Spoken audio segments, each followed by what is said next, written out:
From treble winners to mid-table mediocrity, Carl Starfelt'S is trading Celtic for Celta Vigo. Welcome back, guys, to Fog Football, and Carl Starfelt'S is all but out the door at Celtic Park. He is set to leave Celtic and he is set to join Celta Vigo in La Liga. What does Celta Vigo have on Celtic? Not a lot. Probably better weather. Other than that, this is a big downgrade for Carl Starfelt'S, but he is leaving the club. He is leaving Celtic after 2 years, 2 very successful years, may I add. He's come into Celtic, he's put himself in the starting 11, he's made that partnership between him and Carter Ficker's work.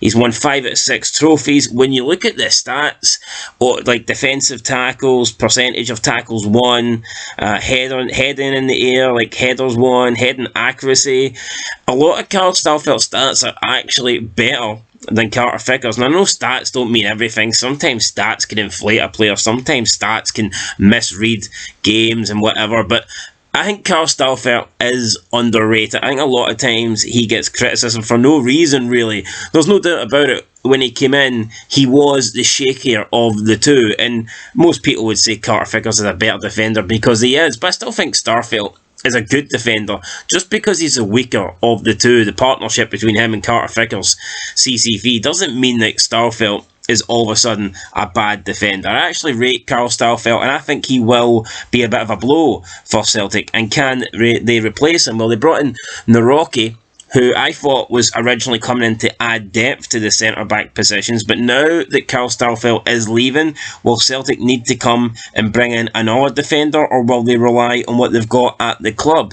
You take away CCV, you take away Naroki, who looks decent, but like I said, it's only been a few games, so it's really hard to tell whether he is going to be up to par or not, but from what we have seen, he looks decent. Is he better than Starfelt'S? That remains to be seen, but other than those two, you're dealing with the likes of Welsh and Scales. And is that really good enough? If Celtic lose, if Celtic have injuries, we've seen Rangers last year, they got undone at the back. They had multiple injuries to centre-backs, and before you knew it, they had to play like James Sands in there, Lundstrom in there, Leon King, who wasn't ready. Celtic could find themselves in a similar situation if they get injuries. So I think if Starfelt'S is leaving, and he is going, I think Celtic need to come in and bring in another centre-back in order to replace him.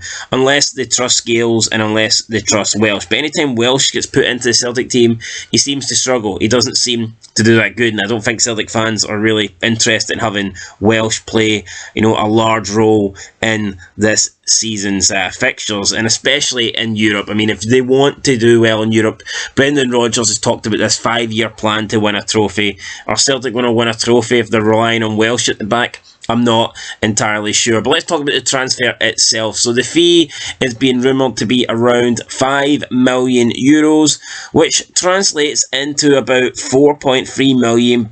Now, Celtic paid around £4 million to secure Starfelt'S from Rubin Kazan 2 years ago. So they will make a profit, but it's not a good profit. It's not the profit they wanted. It's a very small profit. So it's going to be around 300,000. I guess that's better than nothing. If you think about it, they brought in a player who has helped them win trophies, and then they're selling them on, and they're getting a wee bit of money back. So I mean, it's not the end of the world. It's not like Starfelt'S is 21, 22, 23 with a massive career ahead of him, but I still felt that he's improved his image. I think he's improved his reputation as a footballer, so I thought they would have got a bit more for him than this. Not a lot more, but I definitely thought they would have got a little bit more. And it's interesting to see at what time Starfelt'S decided his Celtic career was up. Is he wanting to go because Naroki's come in and he doesn't want to be third choice?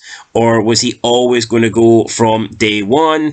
Does Brendan Rodgers not really fancy Carl Starfelt'S? All that stuff remains to be seen. I'm interested if Starfelt'S would be leaving if Celtic never brought in another centre-back, or is the reason they brought in a centre-back because they knew Carl Starfelt'S was leaving?